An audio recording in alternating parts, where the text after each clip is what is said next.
वॾी अहम ख़बर अवां सां शेयर कंदा हलूं त सुप्रीम कोर्ट शहीद ज़ुल्फ़िकार अली भुट्टो जी फाही ख़िलाफ़ सदारती रेफरेंस ते राय ॿुधाए छॾी आहे। चीफ जस्टिस काज़ी फ़ाइज़ी सां जो चवणु आहे त सुप्रीम कोर्ट जो ऑर्डर इत्तफ़ाक़ राय सां आहे। शहीद ज़ुल्फ़िकार अली भुट्टो जो ट्रायल आइन ऐं कानून मूजिब नाहे थियो। ज़ुल्फ़िकार अली भुट्टो खे फेयर ट्रायल जो मौक़ो न ॾिनो वियो।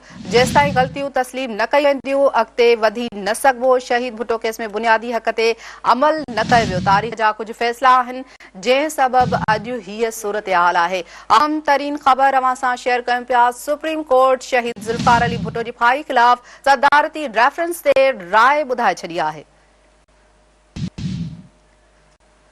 आगाह कयूं पिया अवां खे चीफ जस्टिस काज़ी फ़ाइज़ी सां जो चवणु आहे त सुप्रीम कोर्ट जो ऑर्डर इत्तफ़ाक़ राय सां आहे। शहीद ज़ुल्फ़िकार अली भुट्टो जो ट्रायल आइन ऐं कानून मूजिब नाहे थियो।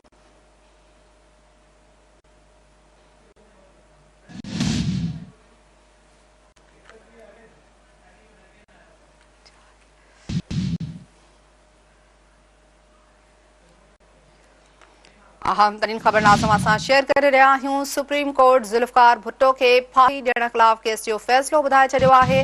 चीफ जस्टिस राय ॿुधाईंदे चयो आहे त ज़ुल्फ़िकार अली भुट्टो खे फाही जी सज़ा जो जेको फ़ैसिलो हो उहो ख़ौफ़ ऐं दबाव में ॾिनो वियो। अव्हां खे ॿुधायूं पिया चीफ जस्टिस काज़ी फ़ाइज़ी सां रिमार्क्स ॾींदे चयो आहे त सुप्रीम कोर्ट जी राय गॾियल आहे। माज़ी जूं ग़लतियूं जेके आहिनि उन्हनि खे दुरुस्त करण खां सवाइ अॻिते नथो वधी सघिजे। अदलिया ज़ुल्फ़िकार अली भुट्टो ख़िलाफ़ केस जो फ़ैसिलो ख़ौफ़ ऐं दबाव में ॿुधायो।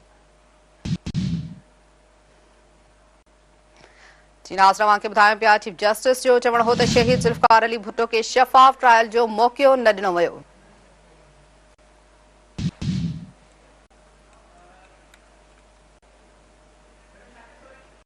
सुप्रीम कोर्ट ज़ुल्फ़िकार भुट्टो खे फाही ॾियण ख़िलाफ़ केस जो फ़ैसिलो ॿुधाए छॾियो आहे। इन हवाले सां असां सां लाइन ते मौजूदु आहे शिकारपुर मां इस्लामाबाद मां असां जॉइन कयो आहे शाकिर सोलंकी। शाकिर सोलंकी, असांखे ॿुधाइजो त सुप्रीम कोर्ट पारां हिकु वॾो फ़ैसिलो साम्हूं आयो आहे 44 सालनि खां पोइ, छा चवंदा इन हवाले सां?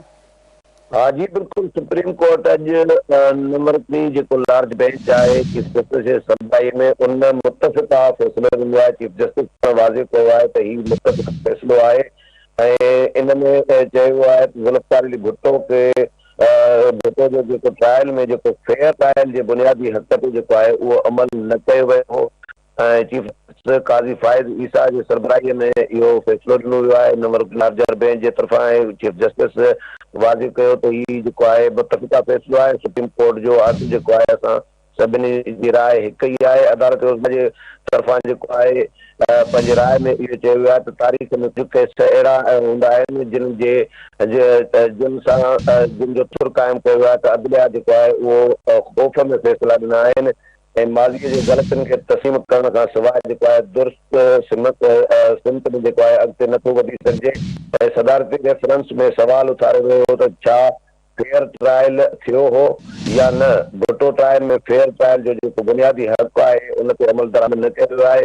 चीफ जस्टिस जे सरबराही में नंबर रुकनी लार्जर बेंच 4 मार्च ते पंहिंजे जेको फ़ैसिलो हुयो उहो महफ़ूज़ कयो हुयो ऐं बेंच में justice Sardar Tariq Masood, justice Mansoor Ali Shah, justice Yahya Afridi, justice Aminuddin, justice Jamal Mandokhel, justice Mohammad Azhar, justice Hasan Azhar Rizvi ऐं जस्टिस मुसरत हिलाली बेंच जो हिसो हुया। जॾहिं त जेको अॻूणो जस्टिस आहे मंज़ूर मलिक ऐं ॿिया जेके वकील आहिनि मखदूम अली ख़ान, सलाहुद्दीन, इहे अदालती मुआविन हुया ऐं अदालती मुआविननि में अॻूणो अटार्नी जनरल जेको आहे ख़ालिद जावेद, बैरिस्टर एतज़ाज़ हसन, पीपल्स पार्टीअ जो वकील जेको आहे फारूक नाइक, रज़ा रब्बानी बि इन रेफरेंस में उन्हनि बि दलील ॾिना। अहमद रज़ा तूरी जेको आहे ऐं अटार्नी जनरल मंसूर उस्मान आवान ऐं एडिशनल अटार्नी जनरल बि इन ते दलील ॾिना। सदारती रेफरेंस 2011 में ही जेको आहे उन वक़्तु जेको सदर हुयो आसिफ़ ज़रदारी उन इहो दायर कयो हुयो। जॾहिं त केस जी कार्रवाई जेका आहे सुप्रीम कोर्ट जे यूट्यूब चैनल ते लाइव बि न कई वई ऐं सुप्रीम कोर्ट फ़ैसिलो करार ॾिनो आहे ऐं 44 सालनि खां पोइ जेको आहे तारीख़ दुरुस्त थियण वञी पई ऐं सुप्रीम कोर्ट चयो आहे त इहो रेफरेंस ॿियो सवाल बि हुयो सवाल जेको आहे उहो वाज़िब न आहे, इन जे करे उन ते राय नथी ॾेई सघिजे। पर भुट्टो जो जेको ट्रायल हुयो उन ते फेयर ट्रायल जेको आहे उन ते कानून ऐं आइन मुताबिक़ अमल दरामद न थियो आहे। जी अच्छा, शाकिर सोलंकी साहब, इन हवाले सां असांखे ॿुधाइजो त जीअं सुप्रीम कोर्ट जो ही फ़ैसिलो जेको आहे साम्हूं आयो आहे, उन खां बाद पीपी चेयरमैन पारां बि मीडिया सां ॻाल्हि ॿोल कई वई आहे, छा चवणु आहे पीपी चेयरमैन जो?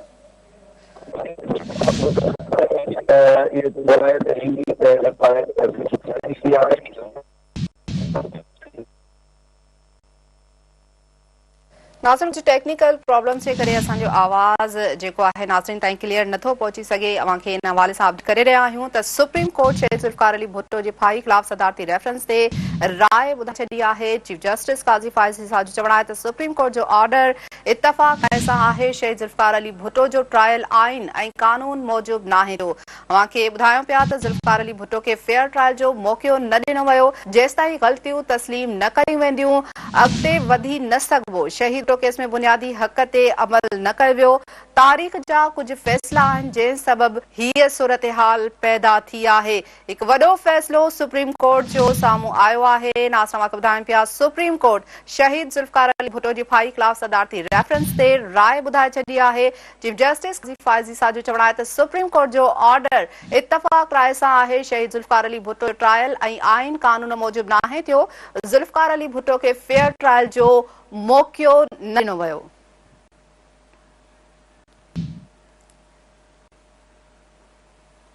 जेसिताईं ग़लतियूं तस्लीम न कयूं वेंदियूं, अॻिते वधी न सघिबो। शहीद भुट्टो केस में बुनियादी हक़ ते अमल न कयो वियो।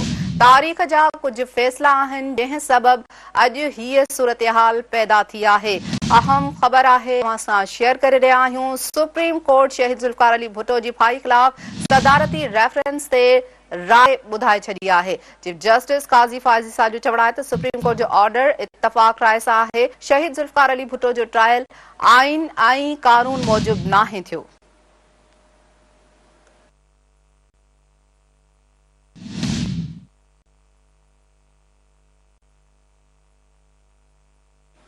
ज़ुल्फ़िकार अली भुट्टो खे फाई जेकी आहे उहा फेयर ट्रायल जो उन ते मौक़ो न ॾिनो वियो। जेसिताईं ग़लतियूं तस्लीम न कयूं वेंदियूं, अॻिते वधी न सघिबो। शहीद भुट्टो केस में बुनियादी हक़ ते अमल न कयो वियो। तारीख़ जा कुझु फ़ैसिला आहिनि जंहिं सबबि अॼु हीअ सूरत हाल पैदा थी आहे। अहम ख़बर जे हवाले सां अव्हांखे ॿुधायूं पिया सुप्रीम कोर्ट ज़ुल्फ़िकार अली भुट्टो जी भाई ख़िलाफ़ सदारती रेफरेंस ते राय ॿुधाए छॾी आहे।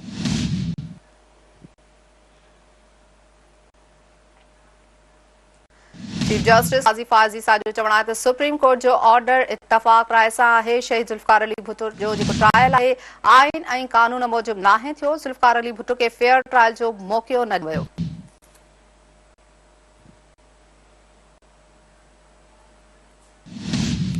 जेसिताईं ग़लतियूं तस्लीम न कयूं वेंदियूं, अॻिते वधी न सघिबो। शहीद भुट्टो केस में बुनियादी हक़ ते अमल न कयो वियो। तारीख़ जा कुझु फ़ैसिला आहिनि जंहिं सबबि ही सूरत हाल पैदा थी आहे।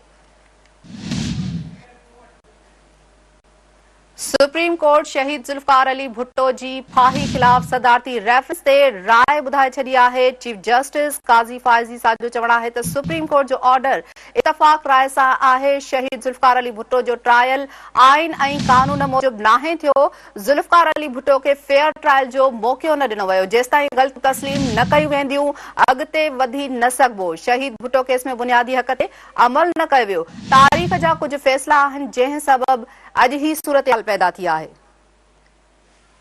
इन हवाले सां असांखे ज्वाइन कयो आहे senior anchor person Shakeel Soomro sahab. Shakeel sahab, supreme court हिकु वॾो फ़ैसिलो ॿुधाए छॾियो आहे। शहीद ज़ुल्फ़िकार अली भुट्टो जे भाई ख़िलाफ़ सदारती रेफरेंस ते सुप्रीम कोर्ट राय ॿुधाई आहे।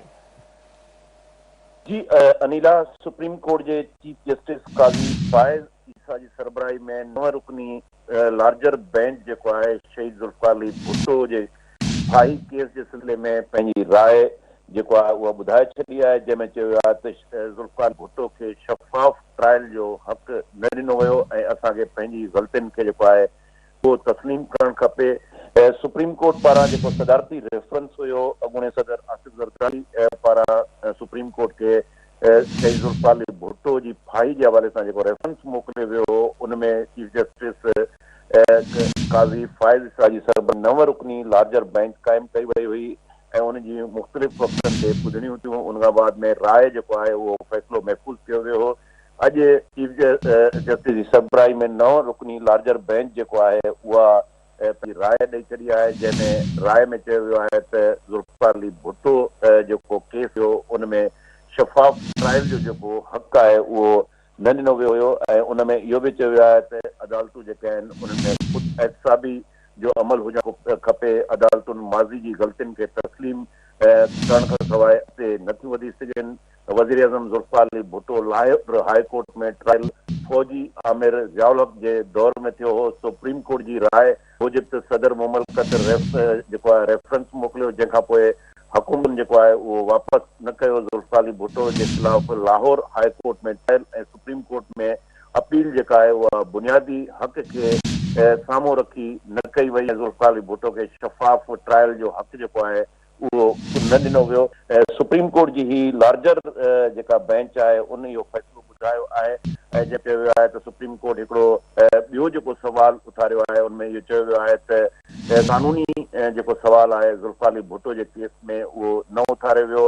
ऐं 3 ऐं 5 सुवाल में सुप्रीम कोर्ट जी राय मूजिबि इहो चयो वियो आहे त सुप्रीम कोर्ट जेके शाहिद हुया उन्हनि जे शाहिदनि जी जेका स्टेटमेंट हुई उन्हनि जो ॿीहर उन जाइज़ो न वरितो वियो। ऐं उन खां सवाइ शाहिदनि जी राय जो जाइज़ो वठण खां सवाइ जेको बेंच आहे उनमें फ़ैसिलो ॾिनो ऐं ज़ुल्फ़िकार अली भुट्टो खे फाही ॾिनी वई हुई। ऐं उन में सुप्रीम कोर्ट राय ॾींदो चयो आहे त ज़ुल्फ़िकार अली भुट्टो जो जेको शफ़ाफ़ ट्रायल आहे उहो थियणु खपंदो, जेको ज़ुल्फ़िकार अली भुट्टो खे शफ़ाफ़ ट्रायल जो हक़ न ॾिनो वियो। ऐं इहा कानून ऐं आइन जी बुनियादी भञकड़ी आहे जेका सुप्रीम कोर्ट तरफ़ां ज़ुल्फ़िकार अली भुट्टो फाही केस में जेको आहे उहा हक़ जेको आहे उहो सलब कयो वियो। ऐं उन खां सवाइ लार्जर बेंच इहो बि चयो आहे त हीउ जेको मामिलो आहे उहो मुफ़ाद आमा जो मामिलो आहे। तफ़सीली जेका राय आहे उहा बाद में ॾिनी वेंदी। रेफरेंस जे मौक़े ते पाकिस्तान पीपल्स पार्टी जो चेयरमैन बिलावल भुट्टो ज़रदारी जेको आहे उहो बि अदालत जे कमरे में मौजूदु हुयो। ऐं सुप्रीम कोर्ट जी राय ॿुधण जे लाइ जेका आहे उन्हनि जी अखियुनि में पाणी अची वियो। उन खां सवाइ वकीलनि जो वॾो अंबे मौजूदु हुयो। सुप्रीम कोर्ट जेका पंहिंजी राय ॾिनी आहे 9 रुकनी लार्जर बेंच उन में इहो चयो वियो आहे त ज़ुल्फ़िकार अली भुट्टो फाही केस में ज़ुल्फ़िकार अली भुट्टो खे शफ़ाफ़ ट्रायल जो हक़ न ॾिनो वियो। ऐं जेके शाहिदियूं रिकॉर्ड करायूं वयूं सुप्रीम कोर्ट जी उन वक़्तु जेका बेंच आहे उन्हनि जो ॿीहर जाइज़ो न वरितो। नई अपील जे हवाले सां जेका आहिनि कानूनी जेके घुर्जूं आहिनि उहे पूरियूं कयूं वियूं। अच्छा सर, इन हवाले सां असांखे इहो बि ॿुधाइजो त 44 सालनि खां पोइ अॼु हिन केस जो फ़ैसिलो ॿुधायो वियो आहे। हिकु वॾो मक़बूल लीडर ज़ुल्फ़िकार अली भुट्टो उनजो अॼु फ़ैसिलो ॿुधायो वियो आहे। अहिड़ो दबाव छा हो जो मतिलबु त इन केस जे हवाले सां को फ़ैसिलो न अची सघियो माज़ी में? जी बिल्कुलु, तक़रीबन जेको आहे 4 ॾहाकनि खां पोइ जेको इन केस खे रिव्यू कयो वियो ऐं उन रिव्यू जे सिलसिले में सुप्रीम कोर्ट जी 9 रुकनी बेंच जेका आहे उहा तश्कील ॾिनी वई।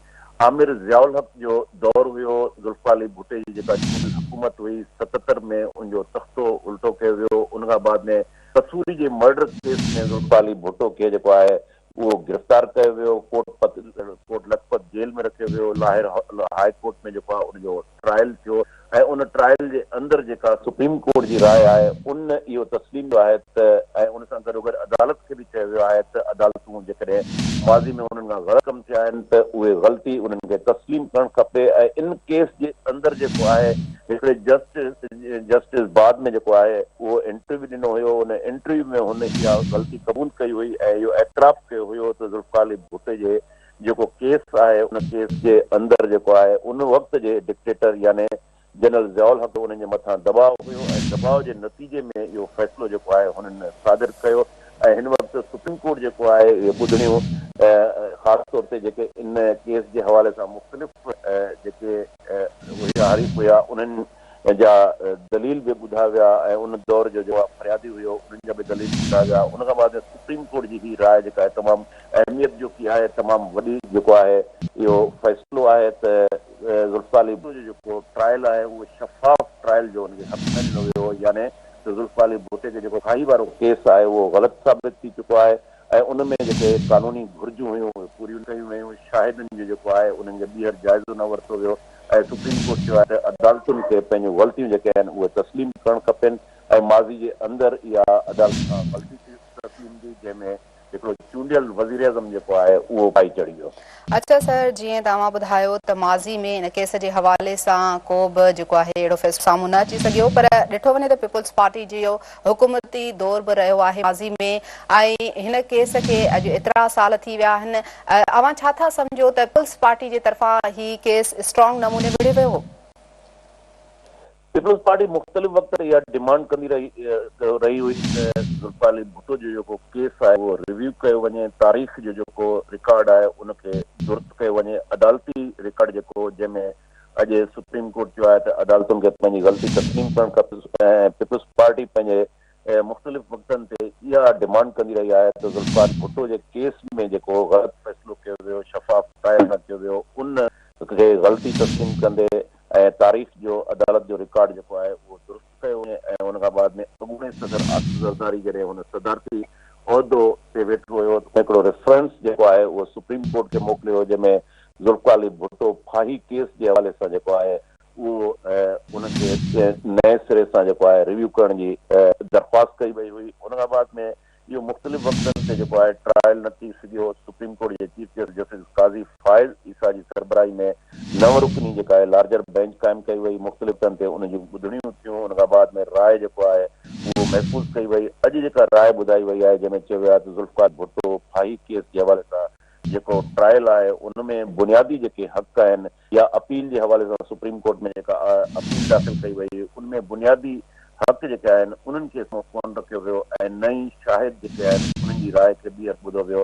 त अहिड़े तरीक़े सां सुप्रीम कोर्ट पंहिंजी राय में इज़हार कयो आहे त ज़ुल्फ़िकार अली भुट्टो खे शफ़ाफ़ ट्रायल जो बुनियादी ऐं कानूनी हक़ हासिल हो, जेको शफ़ाफ़ ट्रायल जेको आहे ज़ुल्फ़िकार अली भुट्टो खे उहो हक़ न ॾिनो वियो। सर, जीअं त अव्हां बि सीनियर जेको आहे सहाफ़ी रही चुका आहियो, अहिड़ा केसिस अव्हां बि ॾिठा हूंदा, हिकु वॾी जेको आहे प्रोफाइल केस आहे, इन हवाले सां अव्हां छा चवंदा त अदालत इन हवाले सां इहो वाज़े कयो आहे त माज़ी जी ग़लतियुनि खे दुरुस्त करण लाइ इहो फ़ैसिलो ॿुधाए रहिया आहियूं। छा अव्हां अदालत जी इन ग़लती खे कीअं ॾिसंदा, थो इन हवाले सां बि तजियो पेश कजो।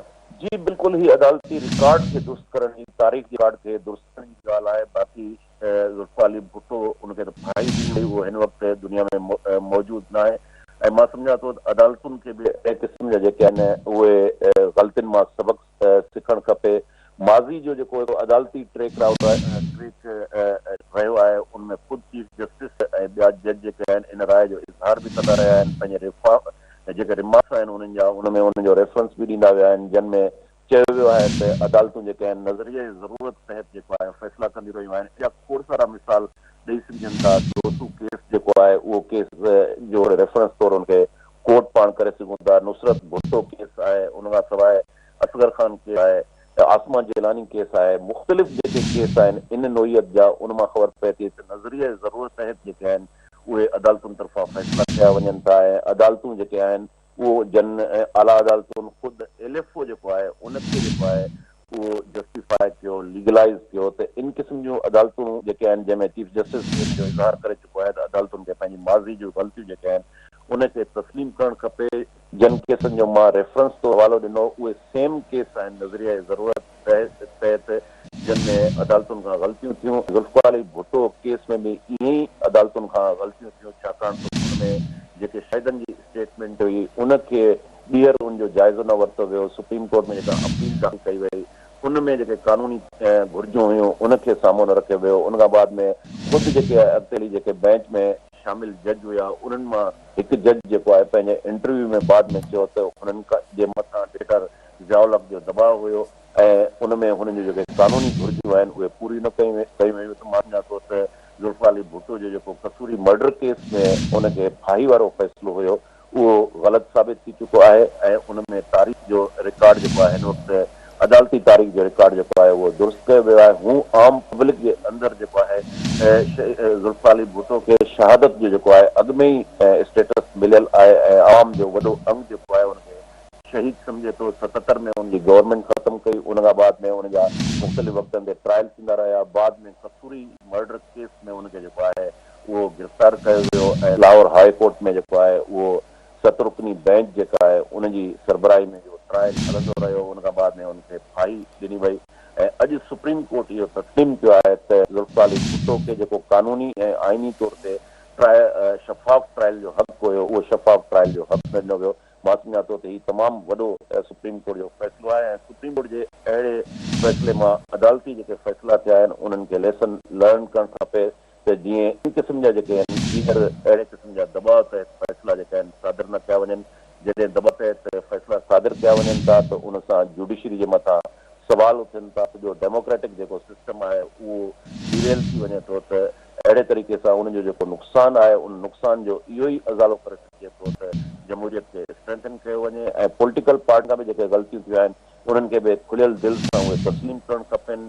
जुडिशरी हुजे उन खां सवाइ इंतिज़ामिया हुजे त सभई जेसिताईं पंहिंजूं स्टेक होल्डर ग़लतियूं तस्लीम न कंदा त मां सम्झां थो हीउ मुल्क जेको आहे सही ट्रैक ते न हली सघंदो।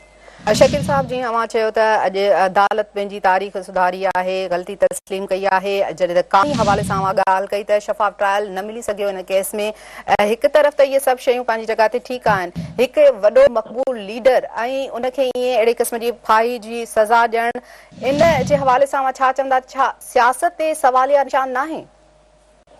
बिल्कुलु पाकिस्तान जी जेका 75 सालनि जी 76 सालनि जी का हाइब्रिड पॉलिटिकल सिस्टम आहे उन हाइब्रिड पॉलिटिकल सिस्टम में जीअं मां पहिरीं इहो मिसाल ॾेई वियुसि त दोसू केस जो, आसमा जिलानी केस, सूरत भुट्टो केस, असगर खान केस, इन क़िस्म जा मुख़्तलिफ़ जेके केस आहिनि उन जे अंदरि इन क़िस्म जो लॉ ऑफ नेसेसिटी तहत हिकिड़ो दबाव विधो वियो ऐं उहे फ़ैसिला सादर किया विया।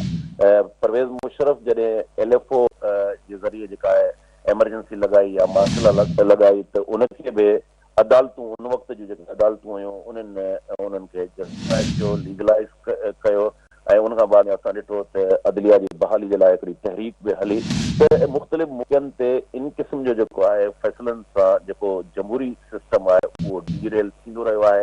अयूब जे दौर में, अयूब खान जे दौर में जेका आहे मार्शल लॻाई वई, याहिया जो दौर जो असां ॾिसूं तो उते मार्शल जो असांखे दौर नज़र अचे थो पियो। उन खां बाद में जनरल ज़ियाउल हक़ 11 सालनि जी आमरियत, उन खां बाद में परवेज़ मुशर्रफ जी आमरियत। हाणे ही आमरियत जा जेके 35-36 साल आहिनि पाण जे करे उनजो तज़किरो कंदासीं उते न 35-36 सालनि जे अंदरि मुल्क ऐं रियासत जो जेको आहे नुक़सानु थियो। जमहूरी जेको हिकिड़ो सिस्टम आहे उनखे उनजे मथां राताव हयो वियो, इंस्टीट्यूशन जेका आहे उनजी तबाही थी, मुल्क जे करे राइट ट्रैक ते हलिया त अॼु उनजी सूरत हाल थी हुजे आहे। अॼु जेको इकोनॉमिकल इंस्टेबिलिटी ॾिसो था, पॉलिटिकल इंस्टेबिलिटी ॾिसो था त उहो उनजो हिकिड़ो वॾो सबबु इहो आहे त माज़ी जे अंदरि जेके गैर आइनी ऐं गैर क़ानूनी फ़ैसिला कया विया, मुल्क ते अमरियतूं मड़ियूं वयूं, जमहूरियत खे डिरेल कयो वियो। जेकॾहिं जमहूरी अमल पंहिंजो राइट ट्रैक ते हले हा त पोइ इन क़िस्म जा असांखे फ़ैसिला जेके आहिनि आॾो ॾ अचनि हा। 70 जी इलेक्शन में हिकिड़ी पार्टी जेका हुई अवामी लीग, उहा जॾहिं ओभर पाकिस्तान में खटे आई हुई शेख मुजीबुर रहमान जी क़यादत में त उनखे इक़्तिदार न ॾिनो वियो ऐं अॻिते हली हुनजा नतीजा असांखे जेको आहिनि 77 में ॾिसण आया। 77 जे अंदरि जॾहिं चूंडूं कयूं वियूं त हिकिड़ी PNA जी पाण मूवमेंट ॾिसूं था, उन्हनि जे नतीजनि खे क़बूल न कयो वियो।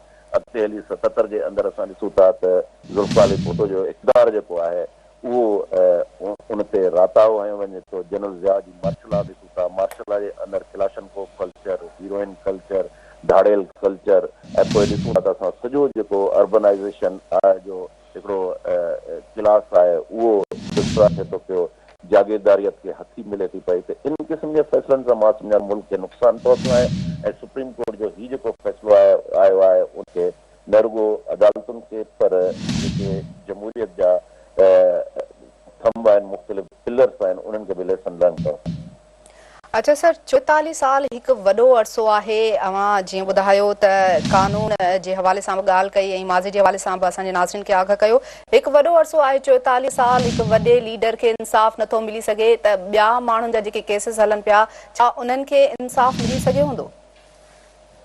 हीउ जेको रूल ऑफ लॉ जी जेकॾहिं पाण ॻाल्हि कयूं ऐं जस्टिस जे हवाले सां जेके सवाल उथंदा रहिया आहिनि त उनमें इनजस्टिस थींदो रहियो आहे, नाइंसाफ़ी थींदी रही आहे ऐं अमीरनि जे लाइ हिकिड़ो कानून आहे, ग़रीबनि जे लाइ ॿियो कानून आहे। तबक़ाती जेको सिस्टम आहे उहो पाण खे जुडिशरी जे अंदरि बि नज़र अचे थो। इलेक्टोरल सिस्टम जी ॻाल्हि कयूं त उते बि असांखे नज़र अचे थो पियो। उन खां सवाइ मुख़्तलिफ़ जेके पर्त आहिनि, सोसाइटी जा सेक्शन आहिनि, उते पाण उनखे ॾिसी सघूं था त मां सम्झां थो त हीउ जेको तबक़ाती सिस्टम आहे, अमीरनि जे लाइ हिकिड़ो कानून, ग़रीबनि जे लाइ ॿियो कानून, रूलिंग लीड क्लास जे लाइ हिकिड़ो कानून, आम ख़ल्क़ जे लाइ हिकिड़ो कानून। पाकिस्तान जे हिन सॼे जेकॾहिं मंज़रनामे ते पाण अणधुरे नमूने सां जेकॾहिं तज्ज़ियो कंदासीं त उन 75-76 सालनि जे अंदरि जेको रूलिंग इलीट क्लास आहे उन जे लाइ अलॻि हिकिड़ियूं पॉलिसियूं हुजनि थियूं, उन्हनि जा ॿार जेके आहिनि सरकारी स्कूलनि बदिरां कंहिं ॿियनि स्कूलनि जे अंदरि जेको आहे तालीम कराइनि था, आम जेका ख़ल्क़ आहे उन जे लाइ सरकारी स्कूल आहिनि, सरकारी अस्पतालूं आहिनि, पब्लिक ट्रांसपोर्ट आहे। जॾहिं हिकिड़ो रूलिंग इलीट क्लास आहे उन जे लाइ हिकिड़ो डबल स्टैंडर्ड आहे, उन जे लाइ ॿियो मयार आहे। तमामु वॾी जेका आहे करप्शन थिए थी पई, नेब जा इदारा ठहनि था पर उहे एहतिसाब कोन था कनि, पर उहे हिकिड़े टूल तौरु इस्तेमालु कनि था। त अहिड़े तरीक़े सां हिते जेके मुख़्तलिफ़ फोर्सिस आहिनि उन्हनि खे पंहिंजे पंहिंजे मक़सद जे लाइ इस्तेमालु कयो वेंदो आहे। इन करे मजमूई तौर ते पाकिस्तान जी जेका डेमोक्रेसी आहे उन डेमोक्रेसी खे रियल डेमोक्रेसी, रियल जमहूरियत पाण नथा चई सघूं। उहो हिकिड़ो हाइब्रिड पॉलिटिकल कंट्रोल सिस्टम आहे ऐं उन कंट्रोल सिस्टम जो नतीजो इहो निकितो आहे त अॼु जी जेका इकोनॉमी आहे उहा इकोनॉमी इंस्टेबिलिटी मां गुज़री रही आहे। पॉलिटिकल सॼो जेको सिस्टम आहे उहो इंस्टेबिलिटी मां गुज़री रहियो आहे। हाणे उहा इंस्टेबिलिटी कीअं ख़तमु थींदी, उहो जॾहिं जमहूरी जेके इदारा आहिनि उन्हनि खे एम्पावर कयो वेंदो, उन्हनि खे असां जेसि ताईं हथी न ॾींदा तेसि ताईं मां सम्झां थो हीउ सिस्टम ईअं ई हलंदो रहंदो। ऐं ताज़ो जेको ज़ुल्फ़िकार अली भुट्टो जो सुप्रीम कोर्ट पारां केस आहे उहो मां सम्झां थो त अदलिया अदालतुनि खे बि सबक़ वठणु खपे, पॉलिटिकल जेके पार्टियूं आहिनि उन्हनि खे बि लेसन लर्न करणु खपे, सभिनी खे पंहिंजी ग़लती तस्लीम करणु खपे।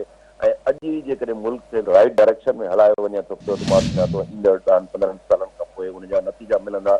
जेकॾहिं उन ग़लतियुनि मां को बि असां सबक़ नथा वठूं ऐं मुल्क खे साॻे ई ट्रैक ते हलायूं था जीअं 75-76 अच्छा सर, जीअं अवां चयो त इदारनि खे ग़लतियुनि मां सबक़ सिखणु घुरिजे, एम्पावर इन्हनि इदारनि खे केरु कंदो, इहो हिकु अलॻि सवाल आहे। जीअं त अॻूणे सदर आसिफ अली ज़रदारी 2000 में रेफरेंस दाख़िल करायो हो केस जे हवाले सां, पीपल्स पार्टी तरफ़ां हिन केस जी कीअं आजिया कई वेंदी, जेके ॿियूं पार्टीज़ आहिनि उन्हनि जो कहिड़ो मौक़िफ़ हूंदो इन हवाले सां, तो इन हवाले सां सर ॿुधाइजो। मां सम्झां थो समूरनि पॉलिटिकल पार्टियुनि खे इंक्लूडिंग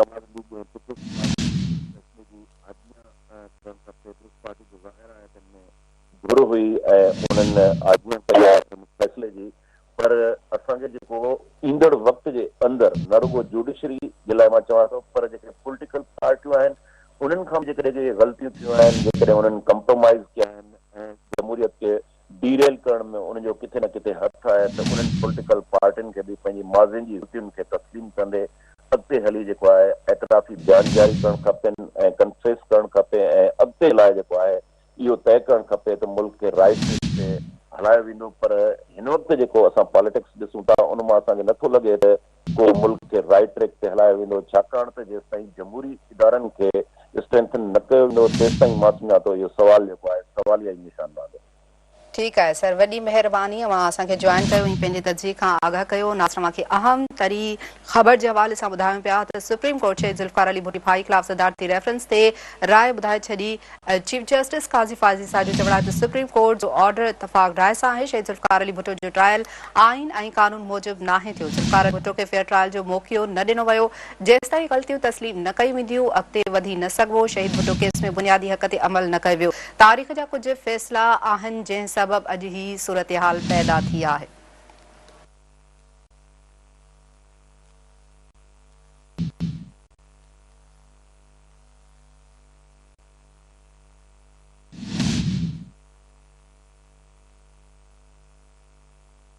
अहम ख़बर नाज़रीन सां शेयर करे रहिया आहियूं। सुप्रीम कोर्ट शहीद ज़ुल्फ़िकार अली भुट्टो जी भाई ख़िलाफ़ सदारती रेफरेंस ते राय ॿुधाए छॾी आहे।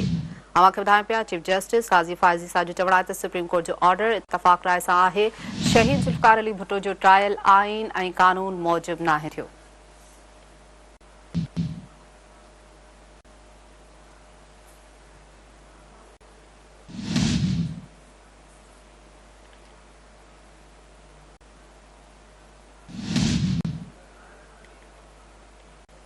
सुप्रीम कोर्ट शहीद ज़ुल्फ़िकार अली भुट्टो जी भाई ख़िलाफ़ सदारती रेफरेंस ते राय ॿुधाए छॾी आहे।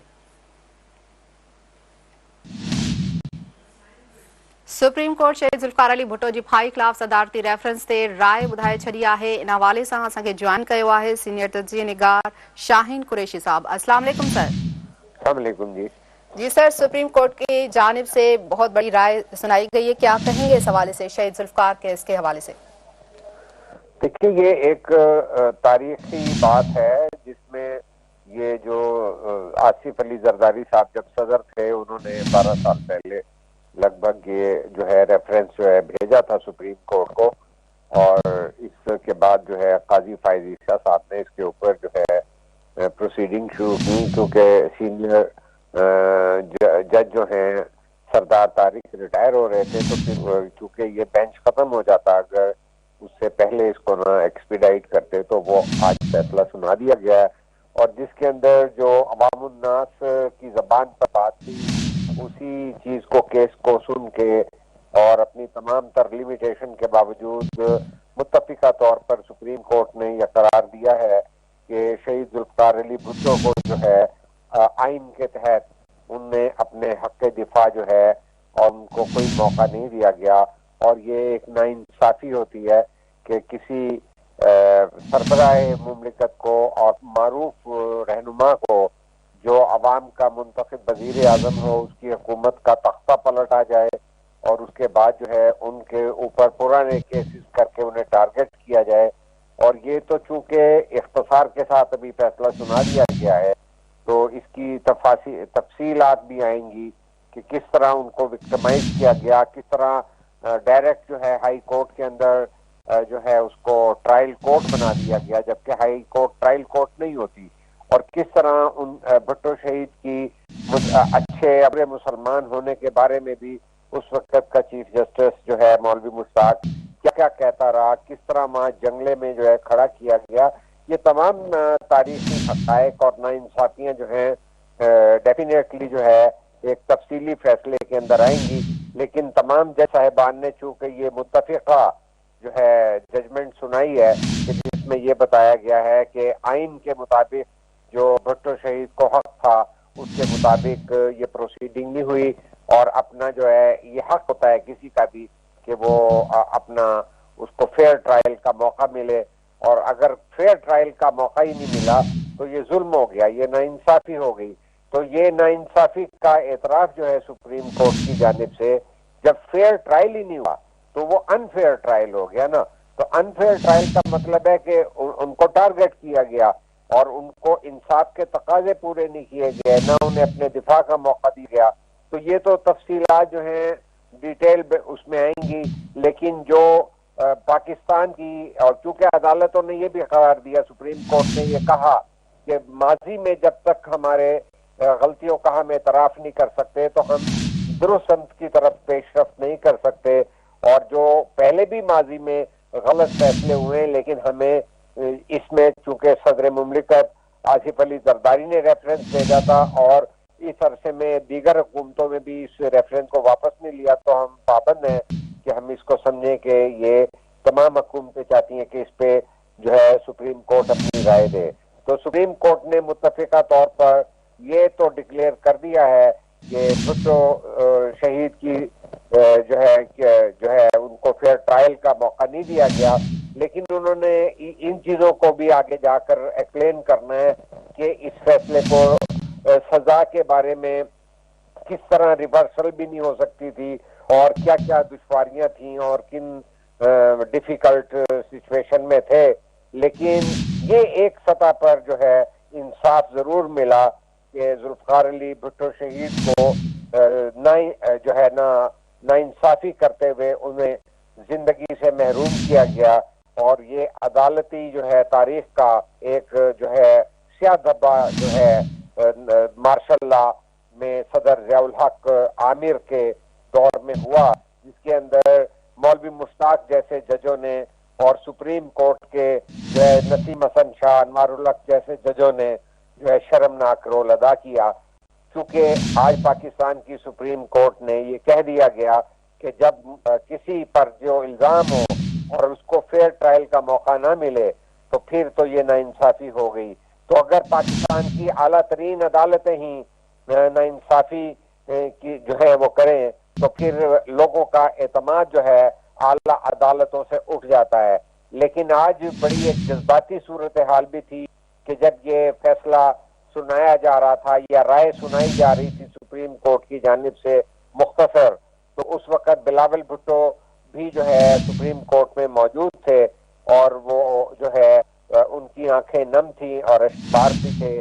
اور ظاہر ہے کہ یہ ایک بڑا جذباتی وہ ہوتا ہے کہ ان کی والدہ مرحومہ شہید بے نظیر بھٹو کے والد، جن کے لیے ساری عمر جدوجہد بی بی شہید نے کی، آج ان کی زندگی خود بھی نہیں، وہ زندہ نہیں ہے، اگرچہ وہ شہید ہونے کے حوالے سے زندہ جاوید ہیں، لیکن وہ اس موقع پر جذباتی ہو گئے کہ ان کی والدہ جو ہے یہ فیصلہ نہیں سن سکی کہ ان کے والد کو، بی بی شہید کے والد کو بے گناہ جو ہے تختہ دار پہ لٹکا دیا گیا اور انہیں آئین کے تحت ملنے والے جو فیئر ٹرائل کے حق ہے اس سے محروم رکھا گیا۔ بعد ازاں بھی جب بلاول جی سر، بھٹو زرداری نے سپریم کورٹ کے باہر آ کر مختصر بات کی، انہوں نے وہ جذباتی نظر آ رہے تھے اور انہوں نے سیاہ چشمہ بھی لگایا ہوا تھا، لیکن ان کی آواز بھر آ رہی تھی، اور اس کے بعد انہوں نے اختصار سے تمام جج حضرات اور وکلا کا جو ہے شکریہ ادا کیا، اور انہوں نے کہا کہ اس کے بارے میں تفصیل سے جو ہے اس وقت جو ہے اپنا موقف بتائیں گے جب تفصیلی فیصلہ آ جائے گا۔ سر جیسے کہ آج آپ نے دیکھا کہ عدالت کی جانب سے یہ فیصلہ سنایا گیا ہے، آپ کیا سمجھتے ہیں کہ شہید محترمہ کے کیس میں بھی فیئر ٹرائل جو ہے وہ سامنے آئے گا؟ دیکھیے ابھی تک تو جو ہے اب یہ تو کہا جاتا ہے تاریخی طور پر کہ اس فیصلے کی تفصیلات آ جائیں گی، بھٹو شہید کو جو ان کا انصاف کے تقاضے پورے نہیں ہوئے اور جو نقائص اس فیصلے میں ہیں وہ تفصیلی فیصلے میں آ جائیں گے، لیکن میں یہ سمجھتا ہوں کہ اتنے بڑے رہنما کی زندگی کو چھین لینا، عوام کے محبوب رہنما کو ان کا جمہوری حکومت کا تختہ پلٹ دینا، پاکستان کو آئین، سرزمین بے آئین کو آئین دینے والے وزیر اعظم کی حکومت کا فوجی ڈکٹیٹروں کے ذریعے حکومتوں کا تختہ پلٹ کے انہیں سزائے موت کے گیلوز پہ لٹکا دینا، ان کو پھندوں کی سولی پہ لٹکا دینا، یہ ایک بہت بڑا المیہ ہے جس کے اندر معاشرے کے اندر جو ہے انصاف اور جو ہے حق کی بات جو ہے وہ رب جاتی ہے، لیکن وہ تو اس پہ فیصلہ دیں گے، لیکن میں تو یہ سمجھتا ہوں کہ خود بی بی شہید کو آج تک انصاف نہیں ملا اور ان کے کیس کے اندر کوئی نہ کوئی دشواری جو ہے وہ ڈالی جاتی ہے۔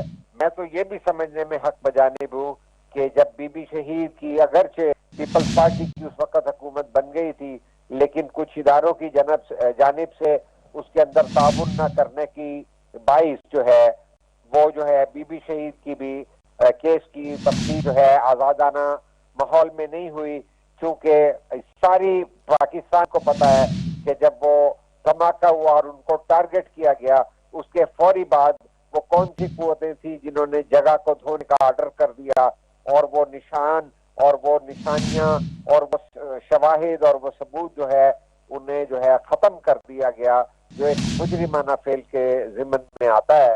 تو بی بی شہید کو تو خود انصاف نہیں ملا، بی بی شہید کو اپنے والد کا انصاف بھی ان کی زندگی میں نہیں ملا، ان کی جب اپنی زندگی جو ہے ان سے چھین لی گئی، جو کہ ایک وفاق کی علامت تھی، جو جمہوریت کی جدوجہد کی ایک بہادر رہنما تھی، انہیں معلوم تھا، انہیں عالمی سطح پہ بھی میڈیا کہتا تھا کہ آپ پاکستان جا رہی ہیں، آپ کی زندگی کو خطرہ ہے، انہوں نے کہا نہیں مجھے پاکستان بلا رہا ہے تو زندگی تو آتی ہے لیکن آج میرے ملک کو جو ہے میری ضرورت ہے۔ تو یہ اس سوچ کے جو سیاسی رہنما ہوتے ہیں وہ کسی سماج کا جو ہے اثاثہ ہوتے ہیں، تو میں یہ سمجھتا ہوں کہ بی بی شہید کو تو ہر دو صورتوں میں انصاف نہیں ملا، نہ وہ اپنے طور پر یہ دیکھ سکی کہ ان کے والد پر اتنا غلط الزام لگا کر ان کی زندگی کا خاتمہ کیا گیا تھا، اس کے اندر پاکستانی کی اعلیٰ ترین عدالتیں کہتی ہیں کہ ان کو جو ہے فیئر ٹرائل کا موقع نہیں ملا، لیکن خود ان کا آج تک کیس جو ہے کبھی ضمانتیں ہو جاتی ہیں، کبھی کچھ ہو جاتا ہے، تو میں ذاتی طور پہ سمجھتا ہوں کہ بی بی شہید کو بھی جو ہے انصاف نہیں ملا۔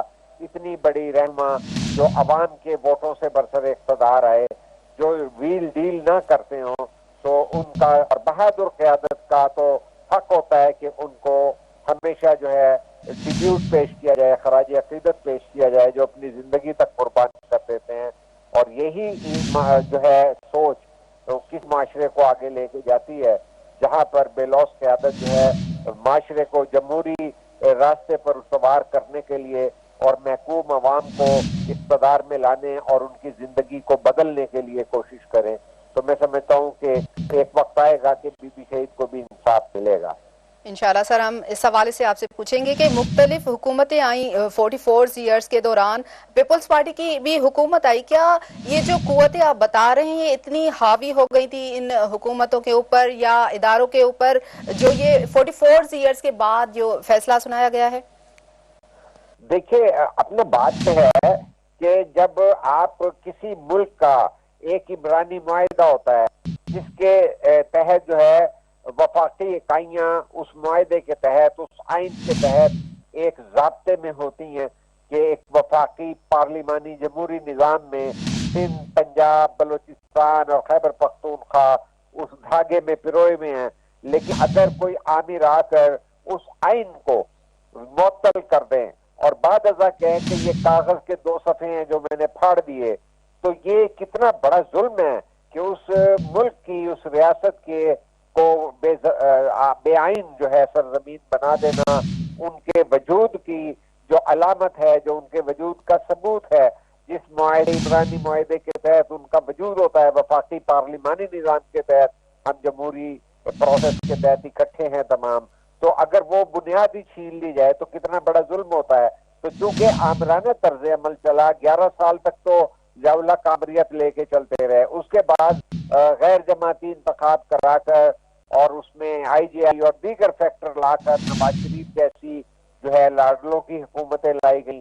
बाद अज़ां जो है बीबी आई 88 में तो उनको जो है पंजाब में हुकूमत नहीं दी गई, जबकि वो अक्सरियत हासिल कर रही थी। तो ये मसाइल रहे हैं कि जब बीबी पंजाब में आती थी तो नवाज शरीफ उनको एयरपोर्ट पर वसूल नहीं करते थे। तो ऐसी सूरत के अंदर यही सिलसिले चले, फिर जनरल मुशर्रफ आ गए और इसी तरह परवेज इलाही आ गए और इस तरह का मामला चलता रहा कि मुल्क जो है जमहूरी राह पर नहीं चल सका। तो कैसे आप तवक्को कर सकते हैं कि इंसाफ की जो है बालादस्ती जो है उसको कबूल किया जाता। लेकिन चूंकि जब उनका दौर इक़्तिदार था तो आसिफ अली जरदारी साहब ने जो है एक सदारती रेफरेंस जो है 5 सवालात करके भेज दिया था और उसके अंदर जितना भी इस अरसे के अंदर उनको अदालती जो रहनुमाई मिली वकला की जानिब से, उसकी बुनियाद पर तारीख में एक चीज तो हुई कि वो रिव्यू हो, एक नहीं अगर हो सकता केस, लेकिन उसके ऊपर पाकिस्तान के 9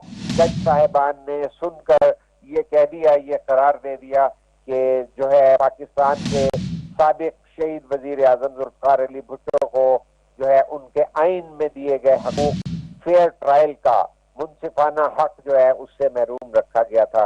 ये बहुत बड़ा जुल्म हुआ था। लेकिन मैं समझता हूँ कि जो है आगे बढ़ने के लिए बिलावल भुट्टो जिस तरह कह रहे हैं कि आगे बढ़ा जा सकता है और तरक्की की राहें और अदालती इंसाफ और समाजी इंसाफ की रास्ता यहीं से आगे बढ़ सकता है जब ये जो है इंसाफ देना शुरू कर दिया जाएगा।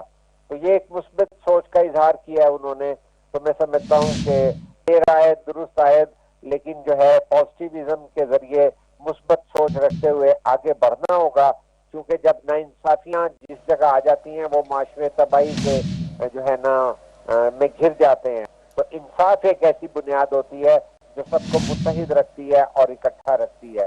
तो उम्मीद करते हैं, तवक्को करते हैं कि आगे भी जो है बीबी शहीद के साथ भी इंसाफ होगा और पाकिस्तान के अंदर इंसाफ की बालादस्ती को तस्लीम किया जाएगा। बहुत शुक्रिया सर, आपने हमें टाइम दिया। नाज़रीन के अहम ख़बर जे हवाले से ॿुधायूं पिया त सुप्रीम कोर्ट शहीद जुल्फ़िकार अली भुट्टो जी फाही ख़िलाफ़ सदारती रेफरेंस ते राय ॿुधाए छॾी आहे। चीफ जस्टिस काज़ी फ़ाइज़ी साहब जो चवणु आहे त सुप्रीम कोर्ट जो ऑर्डर इत्तफ़ाक़ राय सां आहे। शहीद जुल्फ़िकार अली भुट्टो जो ट्रायल आइन ऐं कानून मूजिब नाहे थियो। जुल्फ़िकार अली भुट्टो खे फेयर ट्रायल जो मौक़ो ई न ॾिनो वियो। जेसिताईं ग़लतियूं तस्लीम न थींदियूं अॻिते वधी न सघिबो। शहीद भुट्टो केस में बुनियादी हक़ ते अमल न कयो वियो। तारीख़ जा कुझु फ़ैसिला आहिनि जंहिं सबबि अॼु ही सूरत हाल पैदा थी आहे।